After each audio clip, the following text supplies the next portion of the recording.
Tala falava o tala fau mai le si fofonga le lau mua i Wellington e mo le nei tae ao aso se fulu ono me lua felua lima. Ua whaamautu mai e le Health New Zealand le whaamutai o ngā luenga e tolu se lau fitus fulu fitu i ana au nanga e lima e au fiai au nanga ale hauora Maori soifua malolo i na Pasifika fe whaataua inga le vaenga e whaia fuafuanga o whaatupenga whaapea le vaenga e nafa ma le au i linga o le whaonganga o tupe peitai o lo whaau au pele te e ale whaalaputupotonga mo tangata whainga luenga le malo o lo na winga o lo tau fia pea nisi o ia suinga. I le māsinana te aneina li potia mai a i le Radio New Zealand, le sili atu i le lua fe whase lau o ngā luenga sa le mautinoa i le soifua malolo i na New Zealand, mai tusa male afa o lo oawa noa i le taimi nei.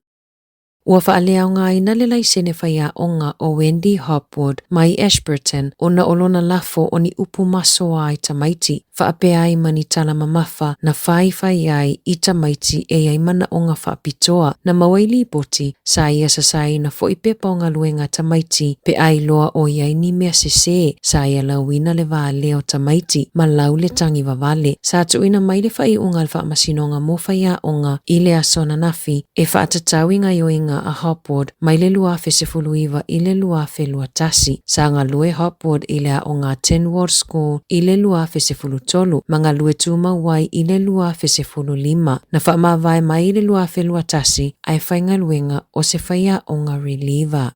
Na toi titi lawa whetau i se no foafi, ma tangata whainga luenga i porirua i le vai aso na te anei, a o tau mawhaile au whainga luenga e ave e seala pisi ma whaamama awala e o ai no foafi. O le aso ana na fina a matai se suesuenga i lea mata upu, sa tau mawhaile au whainga luenga e ave e se mea whainga luenga na mau i le awala train, ai wala tātu le no foafi la upa sese, o lo o tālia le One News se tali mai ale Metlink ma le Kiwi Rail i lea mata upu. E ono se fuluvalu matawhai o i o lo fuafua e whaamuta pe ave e sea mai i le matanga luenga o le whaasao i le fuafuanga le matanga luenga ina ia whaititi ai tupe whaalu peitai na moli mau mai o le ale ai se tasi e le ai se ngā luenga i le taamirosanga mua ngā luenga ma matawhai o na ave e sea sawa ai le tusa mali se lau tolu se fulu o matawhai o na fuafua e ave e sea ia aperila o le tausanga taluai e whaamali ai mana o ngā le malo ina ia whaititia le ono te ma le 5% o tupe whaalu. O le lua se fuluiva o ngā luenga mai le ono valu o lo fuafua e ave esea o lo oawa noa le taimi nei. O lo opopole le pisa a i nisi ngā luenga o le ave esea ona o le ama mawha tiri ai ngā luenga tangata whai ngā luenga o lo o malu ala tau ngā luenga. Ua mawai suesuenga fōua atu nu e le leita mao a inga e whaapea ua maua lunga le numero tamaiti pule leo lai New Zealand. O lo tūlanga tolu sifurulua New Zealand mai i atu nu e tolu ono i le whaatulanganga o le soifua lau le leo tamaiti. Ai tūlanga muli le soifua malolo ina o le mawhau mo tamaiti whaapea tupulanga talavou pei ona lipotia le leiti o New Zealand. E toi titi lava whaatolu ina le numera e maua lunga i le pule leola i tamaiti New Zealand pe a whaatusa i isia tunu utitele. Whaaliere komisina siri mo tamaiti, Dr. Claire Ahmad, o lea whaatulanganga masuesuenga, o loo whaalia ile mana o mia vave o tupe e teu whaafainga luenga, mo whanau matupulanga talavou e langolango aile soifua malolo ina o le mawhau e au fiaini porokalame ina ia pui mai aile pule leola, ma le pui ngau sawanga i tutono a inga o a o ngā whaapea manuu, o loo ialu ina le malo, ina ia au ina ma whaasalalau manino whaamaumaunga e winga i tamaiti mali liu ma mafua anga. O loo whaia suesuenga leo i se whaalawe tauta avale na lavea mamaliwa i se tamaita i tolu se fulu tausanga le matua i Hamiltone a o tui mo li whaasinoala i Ohapu Road makahi Katea Drive i le taiawa na nafi. E to o te le tangata nananati atu e fesosoani i le tamaita ai na afia peitai e le ima whai ona whaasau i na lona soifua.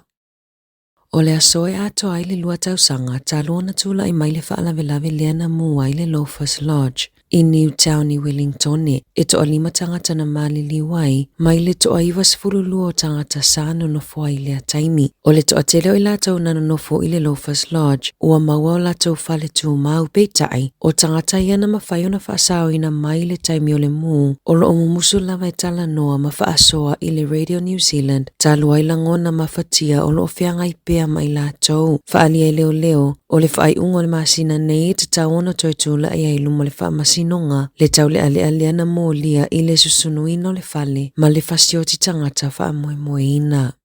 Na mawale tele o pautau le methamphetamine o loo te wina I tutono le potu moe o se tau le ale I loa hat le ali I asu nia mano to o fohe e ono mawhaiona sapalaina mo Wellington I le silia ma le lua maasina o to o fohe o se sui o le kene o le Comanchero ma ele I mawhaiona ia fina watu I masino o pauta mafuala au whaasaina na ia te wina na ia mo o mia e whaata watu e mawai tupe e whafangaila na whanau na maua matau fie leo le tau le ale ai se pamu penisini 11 ia meo le lua whelua tolu ina ua fo'i mai sana whainga malanga mai au kilani. Ele I loa e tu fo'i fast furu 5 tausanga le matua o ia lo o wha autu ia ile sa ilinga leo I lalo se tasio mata upu sa su e na ile sapalaina o pautau le meth I Wellington na mawai leo pautau whasaina e tu sa male se fulu tasi kilo kalama le mamafa whaapea ai male tino I tupe 5 sa lau fast fulu fitu a Tala o se whana mapulu whana I 5 fulu fitu na mawafo e leo isi fuala au whaasaina e ai le cocaine o le pi maisi o le asona na fina toitula ai luma le whaamasinonga malawi na ilo na I unga e no fosalai I le to ese mo tausanga I se fulu wha.